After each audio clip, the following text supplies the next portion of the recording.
भगवान राम का सातवां अवतार माने जाने वाले प्रभु श्री राम ने हमेशा ही अधर्म पर धर्म की विजय हेतु अवतार धारण किया है।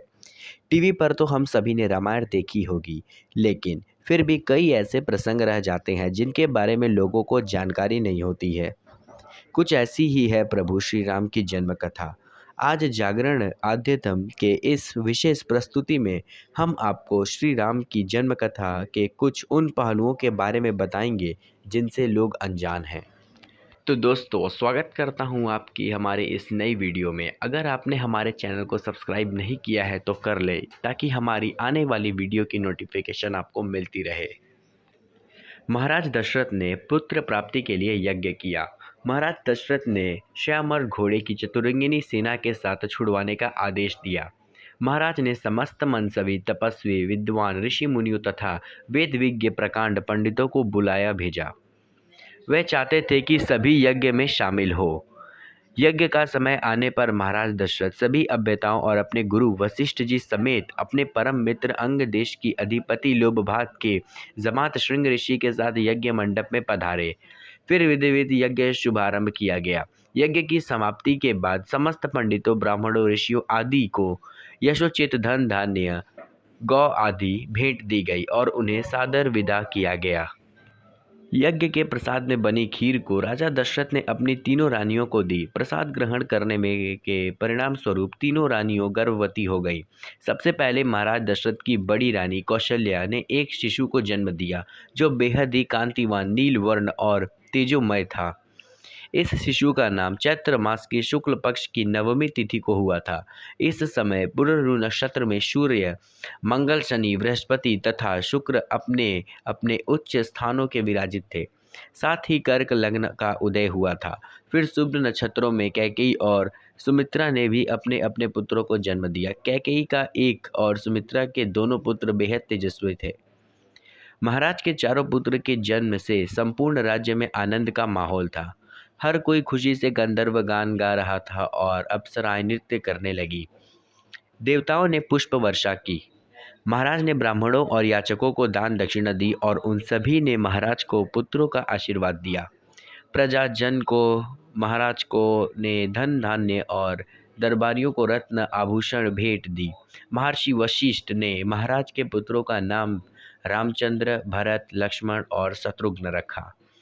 जैसे जैसे ये चारों भाई बड़े होने लगे, रामचंद्र अपने गुणों से प्रजा के बीच बेहद लोकप्रिय हो गए। उनमें ऐसी विलक्षण प्रतिभा थी जिसके जरिए वे कम आयु में ही समस्त विषयों के पारंगत हो गए थे। वे हर बात में निपुण थे, जैसे हर तरह के अस्त्र शस्त्र चलाने में, हाथी घोड़े की सवारी में आदि। वे अपने माता पिता और गुरुजनों को बेहद आदर करते थे और उनकी सेवा में लगे रहते थे। उनके तीनों भाई भरत, लक्ष्मण और शत्रुघ्न भी उनका अनुसरण करते हैं। उनका अनुसरण शेष तीन भाई भी करते थे। गुरुजनों के प्रति जिनकी श्रद्धा भक्ति इन चारों भाइयों में भी उतना ही था, उनमें परस्पर मेल और सौहार्द भी था। महाराज दशरथ का हृदय अपने चारों पुत्रों को देखकर गर्व और आनंद से भर उठता था। चैत्र कृष्ण पक्ष की नवमी तिथि के दिन सरयू नदी के किनारे बसी अयोध्यापुरी में राजा दशरथ के घर में भगवान श्री राम का जन्म हुआ था। आइए अब जानते हैं कि भगवान राम को जन्म लिए हुए कितने साल हो गए। द्वापर युग के 8,84,000 वर्ष प्लस राम की वर्तमान के 11,000 वर्ष। द्वापर युग के अंत में अब तक बीते 5,100 वर्ष, जो कि बराबर हैं कुल 8,80,100 वर्ष।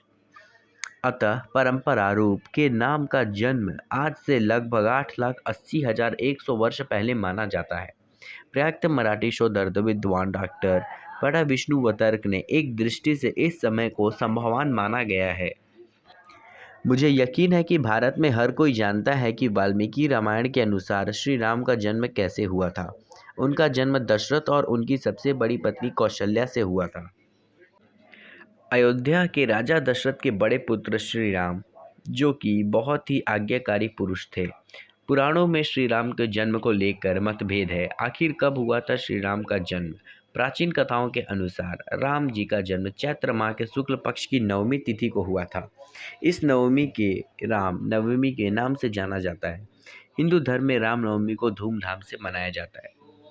भगवान राम सूर्यवंशी थे। भगवान राम का गोत्र विश्वातन था। भगवान राम बचपन से ही शांत स्वभाव के थे। उन्होंने मर्यादाओं को सबसे ऊंचा स्थान दिया, जिसके कारण उनका नाम मर्यादा पुरुषोत्तम राम पड़ा।